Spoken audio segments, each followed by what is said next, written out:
Le baiser s'abattit sur moi comme un orage d'été à Paris. Violent et inattendu. Ses lèvres chaudes et exigeantes écrasant les miennes dans l'ombre d'un café bondé du Marais. Alexandre Duval? Cet avocat aux yeux d'acier qui m'avait embauché pour un mensonge parfait. Me tenait fermement par la nuque. Son souffle saccadé trahissant une faim qu'il niait encore. Dans cet instant volé, je sentis mon monde basculer, ce qui n'était qu'un rôle se muer en une vérité brûlante. Menaçant de tout emporter au mon cœur. Ma raison. Et les murs qu'il avait érigés autour de son âme tourmentée. Je m'appelle Luca Rossi. Un Italien de 28 ans exilé à Paris depuis 3 ans. Chassant les fantômes de Rome dans les ruelles pavées de la ville lumière. J'avais fui une famille trop étouffante. Un amour trop bref. Pour atterrir dans ce tourbillon de lumière et de solitude. Où je gagnais ma vie en posant pour des photographes ou en jouant les figurants dans des pubs. Ma vie était un patchwork de sourires forcés et de nuits solitaires. Jusqu'à ce que l'annonce d'Alexandre croise mon chemin, un contrat pour accompagner un homme lors d'événements mondains. En échange d'une somme qui effacerait mes dettes. Il n'avait pas menti sur l'arrogance lors de notre premier rendez-vous dans son bureau haussmannien de la place Vendôme. Il m'avait jaugé comme un tableau à expertiser. Ces mots froids, vous ferez l'affaire. Souriez. Embrassez-moi si nécessaire. Et n'oubliez pas, c'est du théâtre. 35 ans. Pur produit de l'élite française. Alexandre Duval était l'incarnation du pouvoir, costume sur mesure. Accent parisien tranchant. Et un secret qu'il gardait plus précieusement que ses dossiers confidentiels. Fils d'un juge conservateur et d'une mère diplomate. Il avait gravi les échelons du barreau en piétinant les sentiments. Jurant que l'amour n'était qu'une faiblesse pour les faibles. Pourtant, derrière ces airs de conquérant, je devinais les fissures, un regard qui s'attardait trop longtemps.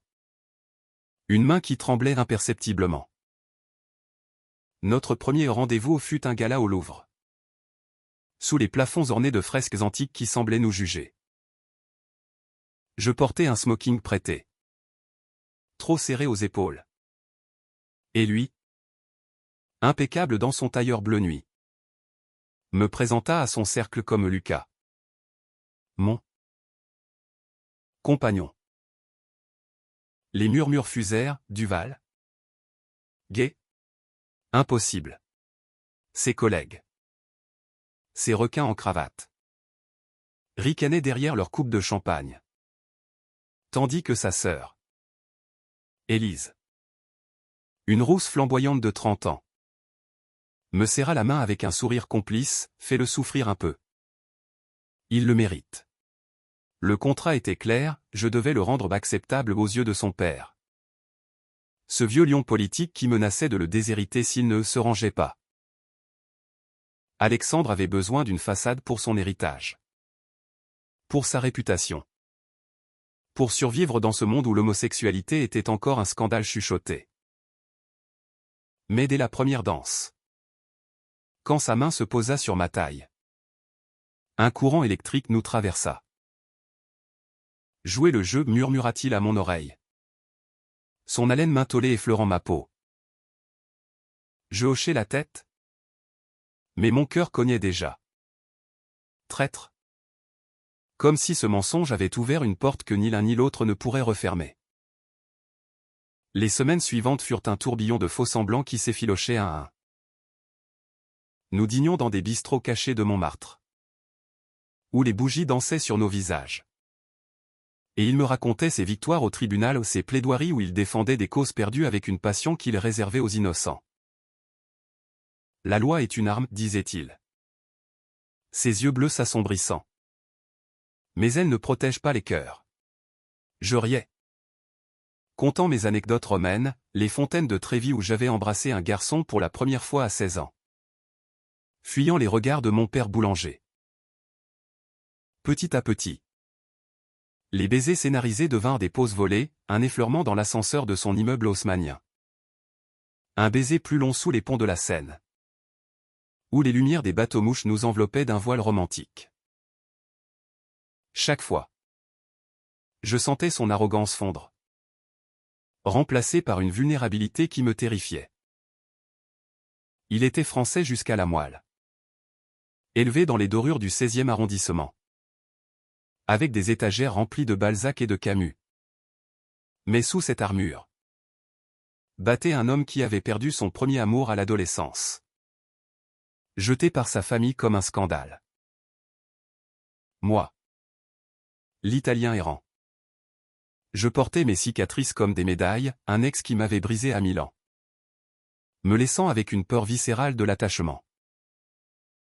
Pourtant, dans ses bras, je me surprenais à rêver d'un ouvret. Pas fin. Le drame éclata lors d'un week-end à la campagne. Dans la maison familiale des Duval près de Versailles. Son père, Henri, un colosse aux tempes grisonnantes, nous accueillit avec un sourire carnassier. Alors, c'est lui, le petit Italien qui te rend heureux. La tension était palpable. L'air chargé de sous-entendus homophobes masqués en plaisanterie. Élise, alliée secrète, me glissa un verre de vin en chuchotant, « Tiens bon. Lucas. Il a besoin de toi plus qu'il ne l'admet. » La nuit, dans la chambre d'amis aux meubles anciens, Alexandre s'effondra contre moi. Son corps tremblant. C'est insupportable, avoua-t-il. Les larmes rares coulant sur ses joues. Je t'ai engagé pour sauver ma peau. Mais tu sauves mon âme. Nos lèvres se trouvèrent dans l'obscurité. Un baiser désespéré. Profond. Où langue et souffle se mêlèrent en une danse fiévreuse. Pour la première fois. Ce n'était pas du théâtre, c'était une reddition. Mais au matin. Le cauchemar surgit, un appel anonyme. Une fuite dans la presse people. L'avocat star et son gigolo italien, un mariage blanc pour l'héritage. Les titres hurlaient. Et Henri Duval, furieux, convoqua une réunion familiale explosive. Le scandale frappa Paris comme une vague. Les tabloïds déversant leur venin sur les réseaux sociaux et les plateaux télé. Alexandre, habitué au feu des projecteurs judiciaires, se referma comme une huître. Son arrogance redevenant bouclier. C'est fini. Lucas, lâcha-t-il dans son bureau, évitant mon regard. Le contrat est rompu. Prenez l'argent et partez. Ces mots me transpercèrent comme un coup de poignard. Mais je refusai de plier. Et si ce n'était plus un contrat, répliquai-je. La voix brisée. Et si j'étais tombé amoureux de l'homme derrière l'avocat? Il se figea, ses yeux trahissant la tempête intérieure. Puis tourna les talons, me laissant seul avec le parfum de son aftershave qui imprégnait encore l'air. Dehors, la pluie martelait les vitres. Miroir de mon cœur en déroute. J'errais dans les rues du Marais. Passant devant les librairies LGBTQ+, où des affiches colorées prônaient l'amour libre. Me rappelant que Paris, malgré ses charmes, restait une ville impitoyable pour les âmes écorchées. Élise m'appela le soir même. Sa voix urgente filtrant à travers le téléphone. Ne lâche pas. Lucas. Mon frère est un idiot têtu. Mais il t'aime, je le vois dans la façon dont il prononce ton nom. Elle m'invita chez elle. Un loft bohème dans le 11e. Rempli de toiles abstraites et de vinyles de Édith Piaf. Là, autour d'un plateau de fromage et de confessions arrosées de Bordeaux. Elle dépeignit Alexandre enfant, un garçon sensible. Écrivant des poèmes secrets pour un camarade d'école. Brisé quand son père découvrit ses lettres et les brûla. Il s'est forgé cette carapace pour survivre, expliqua-t-elle. Ses yeux verts si semblables à ceux de son frère remplis de tristesse. Mais toi. Tu la fissures. Batte-toi pour lui. Ces mots ravivèrent ma flamme, l'italien en moi. Nourri de passions opératiques. Refusait la défaite. Le lendemain. Je m'infiltrai dans son tribunal. Au palais de justice. Observant depuis les bancs du public tandis qu'il plaidait une affaire de discrimination contre un couple gay évincé de leur appartement. Sa voix tonnait. Passionnée. Défendant l'amour comme un droit sacré. Et je vis les larmes qu'il retenait. Pour eux. Pour nous. La confrontation arriva lors d'une soirée pluvieuse au café de Flore. Ce sanctuaire intellectuel où Sartre et Beauvoir avaient autrefois conspiré. Je l'attendais à une table d'angle. Une bouteille de Chianti ouverte comme un drapeau blanc. Quand il entra. Trempé. Son parapluie inutile à la main.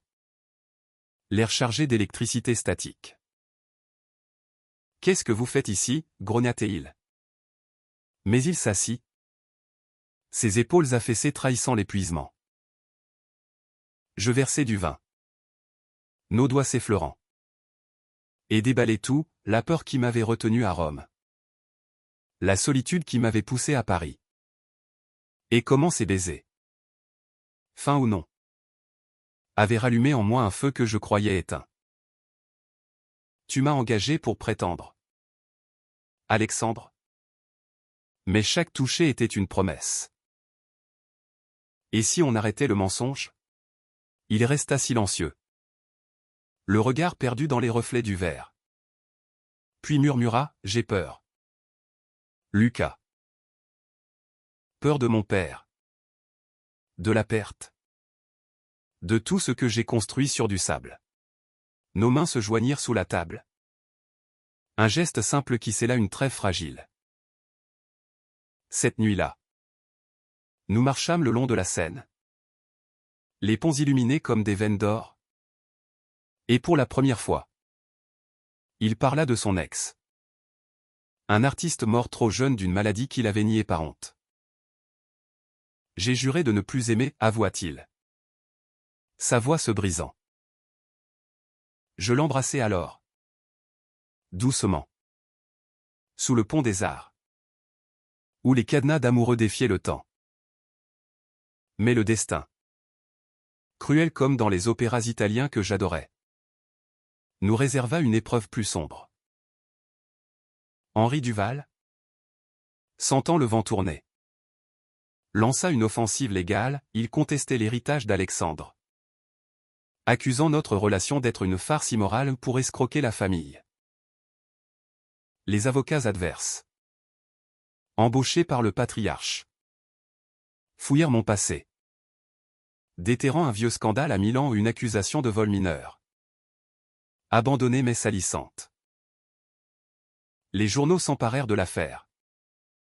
Titrant l'amour mercenaire de l'avocat Duval. Alexandre. Piégé entre son amour naissant et son honneur professionnel. Explosa lors d'une dispute dans son appartement, tu m'as menti. Tout ça n'était qu'un rôle pour toi aussi? Je hurlai en retour. Les larmes coulant, non. C'est toi qui te mens à toi-même. Alexandre.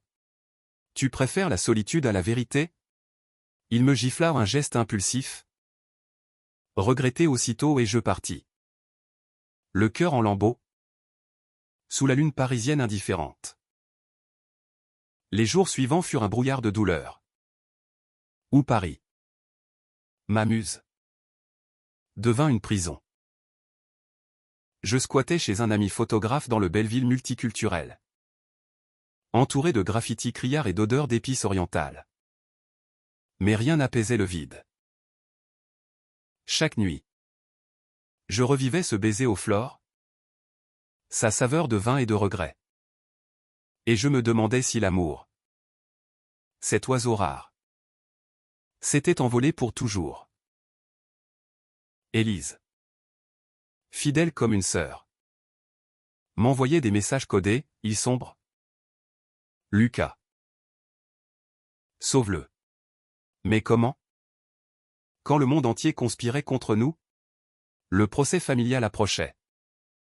Un cirque médiatique au tribunal de grande instance. Où Alexandre défendrait non seulement son héritage, mais notre histoire. Je décidai d'agir, je contactai un journaliste indépendant. Un allié de la communauté LGBTQ+. Pour contre-attaquer avec la vérité. Raconter notre amour, lui dis-je au téléphone. La voix ferme malgré les tremblements. Pas le scandale, mais l'humain derrière. La veille de l'audience. Une tempête s'abattit sur la capitale, transformant les boulevards en rivières furieuses. Je me plantai devant son immeuble. Trempé jusqu'aux os. Déterminé à le confronter une dernière fois. Il descendit, parapluie en main, et s'arrêta net en me voyant. Lucas. Partez. C'est trop dangereux. Mais je m'avançai. L'attrapant par le col, non. Je t'aime. Idiot arrogant. Et je ne te laisserai pas te noyer seul. La pluie nous enveloppa, effaçant les barrières. Et nous nous embrassâmes avec une urgence primale. Ses lèvres salées de larmes et de pluie. Ses mains agrippant mes cheveux comme un naufragé sa planche. Nous montâmes chez lui, laissant les vêtements goûter sur le parquet ciré. Et dans la chaleur de son lit, nous nous livrâmes l'un à l'autre. Ce n'était pas du sexe hâtif, mais une communion lente. Exploratrice, ses doigts traçant les cicatrices invisibles de mon corps. Mes lèvres murmurant des promesses en italien contre sa peau pâle. Reste, supplia-t-il au creux de l'aube. Son arrogance brisée en une vulnérabilité enfantine. Pour toujours. L'audience fut un champ de bataille verbale. Soulé au plafond voûté du palais, où les juges en toge noire semblaient des fantômes du passé. Henri Duval, assis au premier rang, fusillait son fils du regard, tandis que les flashs des photographes crépitaient comme des coups de feu. Alexandre se leva. La voix assurée mais les yeux rougis, « Messieurs, cette affaire n'est pas qu'héritage. C'est l'histoire d'un amour vrai, naissant d'un mensonge pour survivre à l'intolérance. » Il parla de moi. De nos débuts fins. De comment chaque baiser avait fissuré ses murs. Révélant un homme capable d'aimer sans chaîne. Je témoignai ensuite. Ma voix résonnant dans la salle, j'ai été engagé pour prétendre. Mais j'ai choisi d'aimer. Et en France? Terre des droits de l'homme. Cela devrait être un droit. Pas un crime. Les murmures s'élevèrent. Élise hocha la tête en larmes. Et même Henri sembla vaciller. Son masque de fer craquelant. Le verdict tomba comme une délivrance, l'héritage sauvé. Mais plus important. Une reconnaissance publique. Les médias pivotèrent, transformant notre saga en symbole d'amour résili. Pourtant, la vraie victoire fut privée, dans un café discret du quartier latin. Alexandre mit un genou à terre. Un anneau simple en argent à la main. Épouse-moi. Lucas. Pas pour la galerie. Mais pour nous. Je ris. Les larmes coulant. Et l'embrasser devant les passants indifférents. Paris. Avec ses amours éphémères. Nous avait vu naître à la vie. Mais la paix fut éphémère, les ombres du passé rôdaient encore. Quelques semaines après le procès. Un dossier anonyme atterrit sur le bureau d'Alexandre, des preuves falsifiées. Suggérant que j'avais ourdi le scandale pour de l'argent. L'expéditeur? Un rival au barreau. Un certain Laurent Moreau.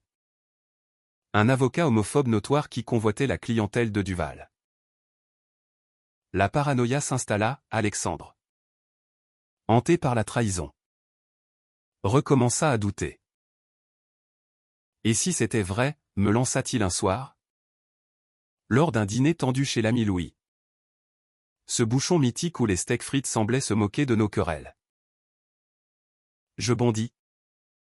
Renversant le vin rouge sur la nappe blanche, comment oses-tu? Après tout ce qu'on a traversé? La dispute s'enflamma. Mots acérés comme des lames. Et je claquai la porte. Errant dans la nuit parisienne jusqu'au lever du soleil sur les toits de Montparnasse. Élise, toujours la médiatrice, organisa une intervention familiale inattendue dans le jardin du Luxembourg, sous les statues sereines de reines oubliées. Henri y était. Pour la première fois sans armure, un vieillard usé. Avouant ses regrets dans un murmure rauque. J'ai eu peur pour toi. Fiston. Peur de te perdre comme j'ai perdu ta mère. Alexandre, assis sur un banc moussu, pleura pour la première fois devant son père. Un barrage rompu après des décennies de silence. Moi, en retrait, observais cette réconciliation fragile.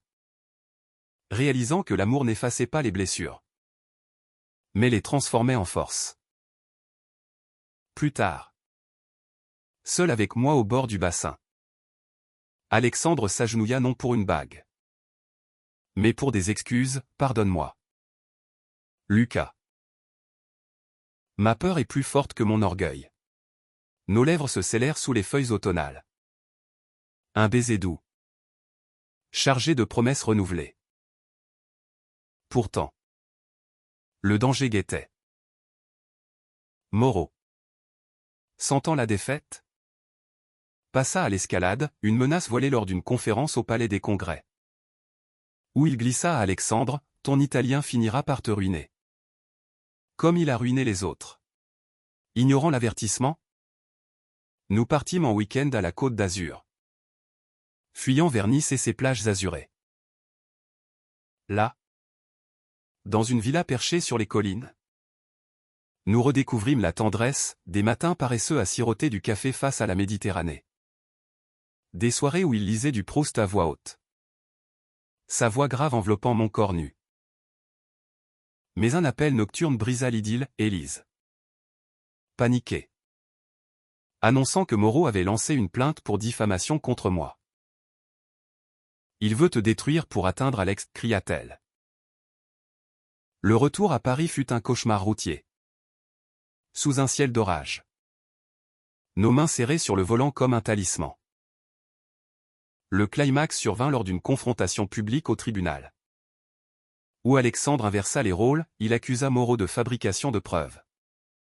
Brandissant des emails incriminants. La salle bourdonna. Les juges fronçant les sourcils. Et quand Moreau s'effondra sous le poids des faits. Son masque de supériorité tombant.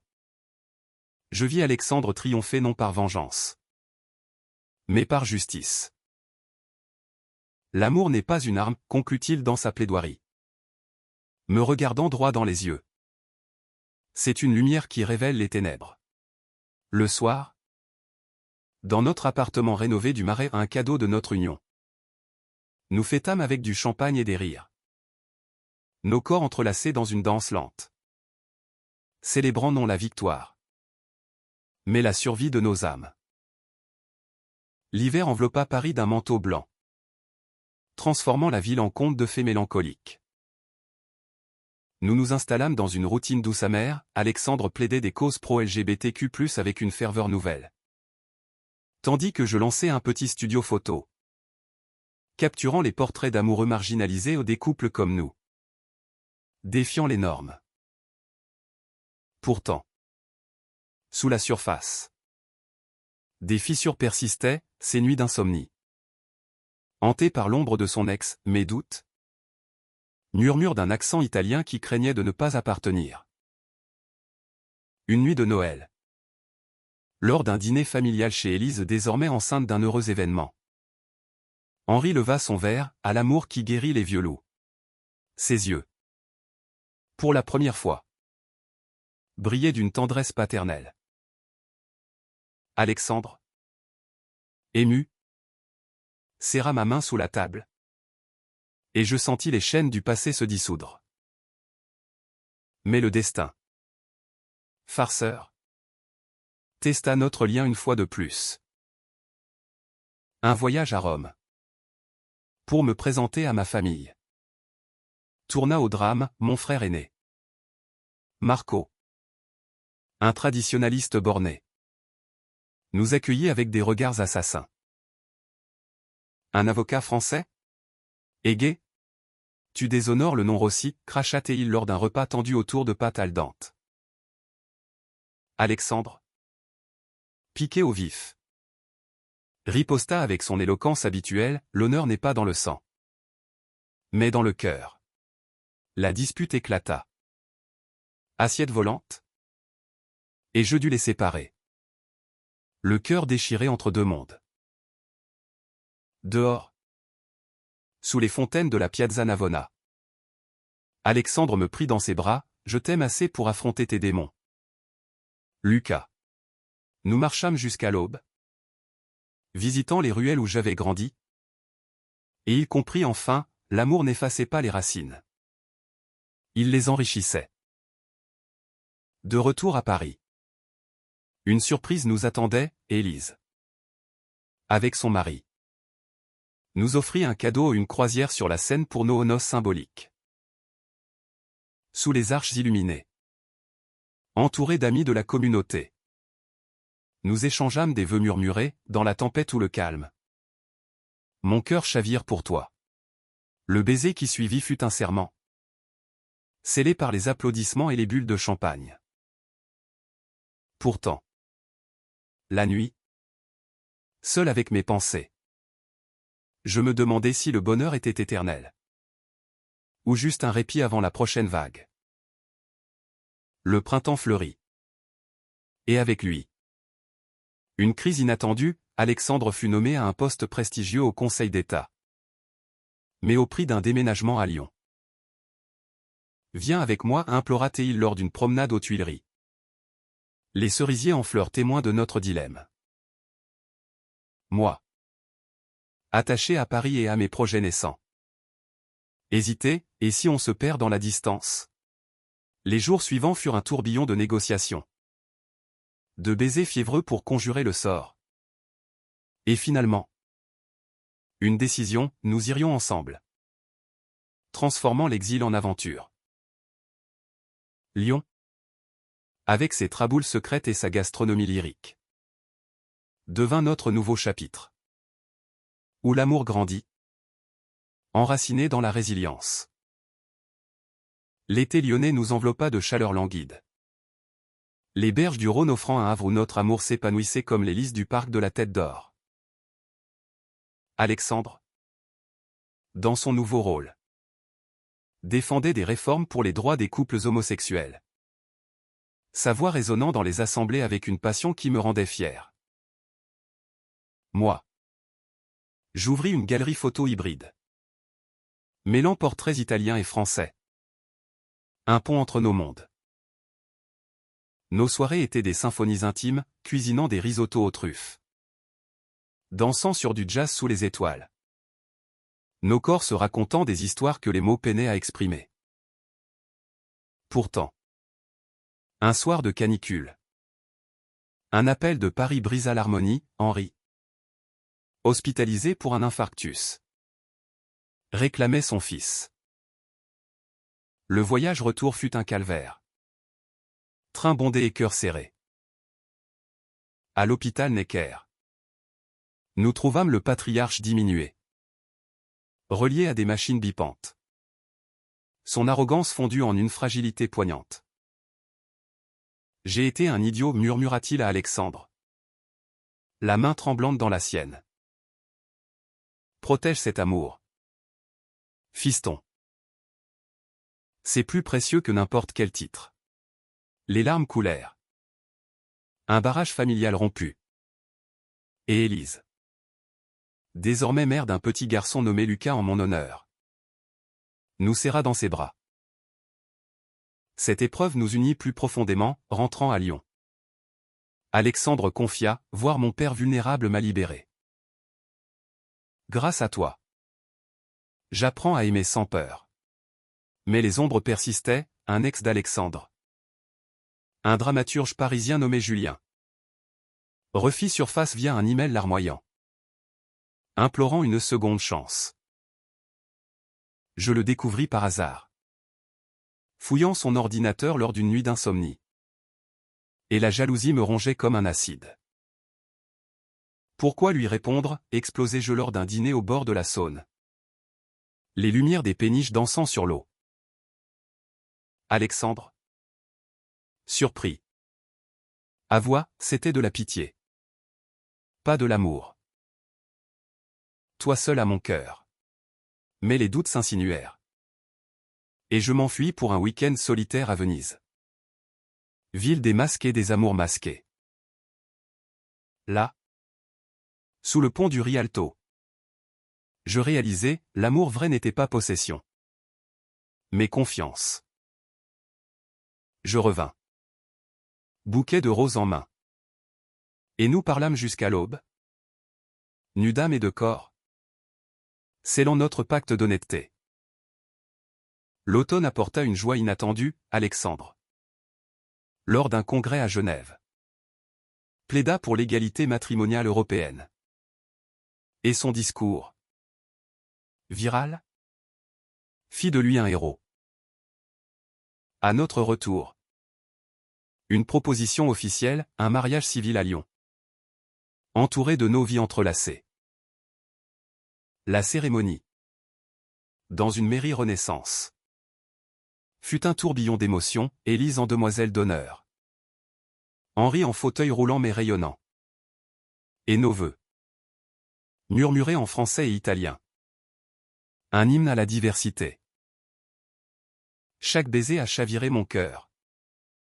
Mais le tien l'a sauvé, dis-je. Et il rit. Ses yeux bleus emplis d'un amour infini. L'hiver suivant nous surprit par une grossesse surprise, non la mienne, mais celle d'Élise, qui nous confia son second enfant pour une adoption ouverte. Un geste d'amour fraternel. Devenir parent potentiel nous terrifia et émerveilla, Alexandre. L'arrogant. Changeait des couches avec une tendresse maladroite. Tandis que je chantais des berceuses italiennes à la petite Rose. Nos nuits rythmées par ses pleurs et nos murmures. Paris nous manquait.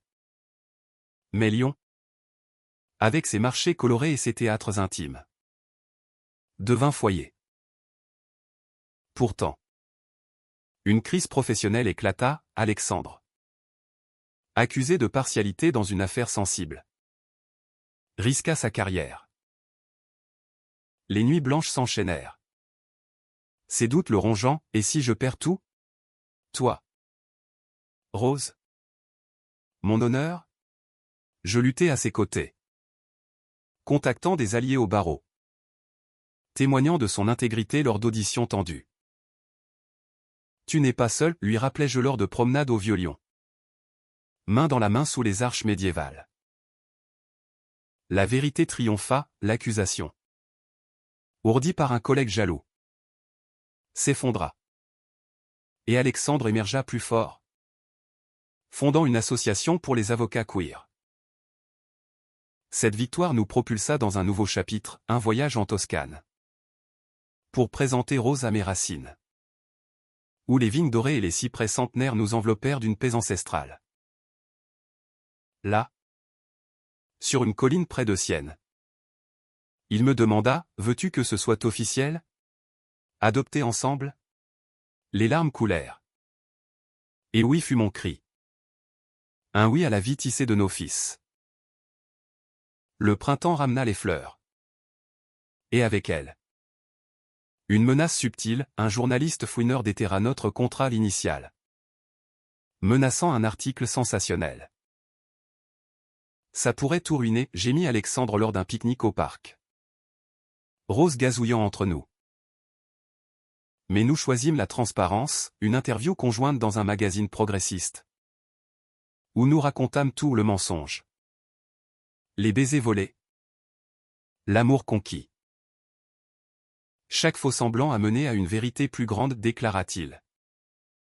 Et le monde applaudit, transformant notre histoire en beacon d'espoir. Henri, désormais allié, publia même un Ode sur la tolérance. Son évolution un témoignage poignant. L'été culmina en une fête familiale à Paris, sous les feux d'artifice de la fête de la musique. Dans les bras d'Alexandre, Rose endormie contre mon épaule.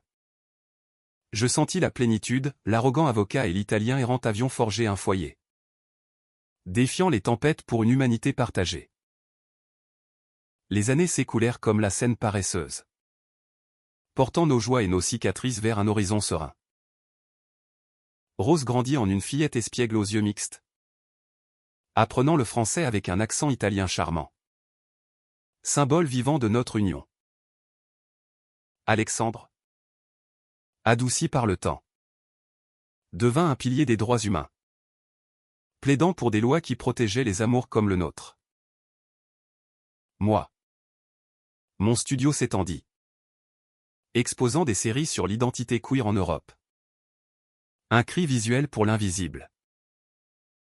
Les doutes s'estompèrent, remplacés par une routine enchantée, matin caféiné, soirée théâtre aux Comédies Françaises.